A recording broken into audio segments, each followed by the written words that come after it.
Anantapuram YCP ఆధ్వర్యంలో రాయలసీమ సాగునీటి ప్రాజెక్టులు సమాలోచన కార్యక్రమం జరిగింది. ఈ కార్యక్రమంలో మాజీ మంత్రులు కాకాని గోవర్ధన్ రెడ్డి, శైలజనాథ్, వైసీపీ అనంతపురం జిల్లా అధ్యక్షుడు అనంత వెంకటరామరెడ్డితో పాటు మాజీ ఎమ్మెల్యేలు, మాజీ ఎంపీలు పాల్గొన్నారు. తాను చెబితేనే Chandrababu Rayalaseema lift irrigation project పనులు నిలిపివేశారని సాక్షాత్తు తెలంగాణ అసెంబ్లీలో సీఎం రేవంత్ రెడ్డి ప్రకటించడంపై వారు ఆందోళన వ్యక్తం చేశారు.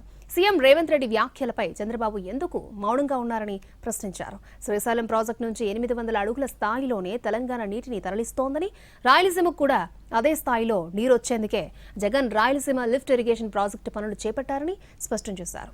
చంద్రబాబు రాయలసీమ ద్రోహి అని, రేవంత్ కోసమే రాయలసీమ లిఫ్ట్ ఇరిగేషన్ ప్రాజెక్టు పనులను చంద్రబాబు అర్ధాంతరంగా నిలిపివేశారని మండిపడ్డారు.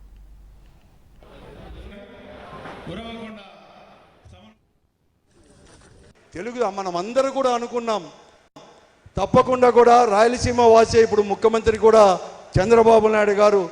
కాబట్టి ఎన్జీబీటీని ఒప్పించుకొని లేకుండా కూడా ఈరోజు తప్పకుండా కూడా రాయలసీమ ఎత్తిపోతల పథకం కూడా మిగతా పనులు కూడా పూర్తి చేసి అన్ని రకాల కూడా అందిస్తారు, మనందరూ మేలు చేస్తారని మనం అనుకున్నాం. కానీ ఈరోజు ఈ రాష్ట్రంలో మనం ఎవరు కానీ ఊహించలేదు. ఈ రాష్ట్రానికి ముఖ్యమంత్రి, ఈ రాష్ట్ర అభివృద్ధి, ముఖ్యంగా వెనుకబడిన జిల్లాలు, కరువుకు నిలమైన ఈ జిల్లాల గురించి ఆలోచన చేయకుండా ఎత్తిపోతల పథకాన్ని కూడా లేకోకుండా కూడా చేసేసి నిలబెట్టి ఇచ్చినారని చెప్పేసి స్వయంగా ఈనాటి తెలంగాణకు ముఖ్యమంత్రి అయిన రేవంత్ రెడ్డి గారే అసెంబ్లీలోనే అందరి శాసనసభ్యుల ముందర కూడా ఇవి చెప్పిన తర్వాత అక్కడ జరుగుతున్న ఒక కుట్ర అనేది కూడా ఈరోజు కూడా మనందరికి కూడా బహిర్గతమైంది. చంద్రబాబు నాయుడు గారు ఎవరు? ఏకపక్షంగా ఆయన ఆపుతామని చెప్పి మాట ఇవ్వడానికి రాష్ట్ర ప్రజలంతా కూడా నిర్ఘాంతపోయినారు. నిజంగా రేవంత్ రెడ్డి అసెంబ్లీ సాక్షిగా చెప్తే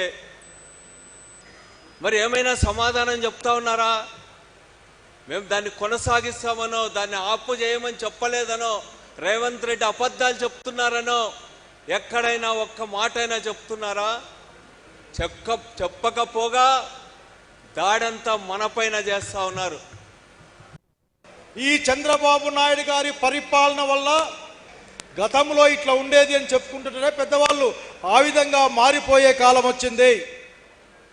మొత్తం ప్రాంతాలన్నీ కూడా అనంతపురం, ఉమ్మడి అనంతపురం, కర్నూలు, కడప, చిత్తూరు, నెల్లూరు, ఒంగోలు జిల్లాలు ఇవన్నీ కూడా కృష్ణా నీళ్ల మీద ఆధారపడి ఉన్న జిల్లాలు మాత్రమే.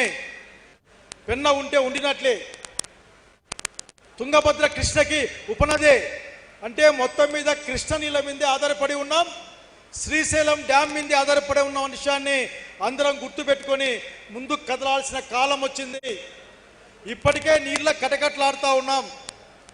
ఇంకా వేసవి వచ్చి నెల కూడా కాకముందే చాలా ప్రాంతాల్లో బోర్లు ఎండిపోతా ఉన్నాయని మాట్లాడుతూ ఉన్నారు, చెట్లు ఎండిపోతా ఉన్నాయని మాట్లాడుతూ ఉన్నారు.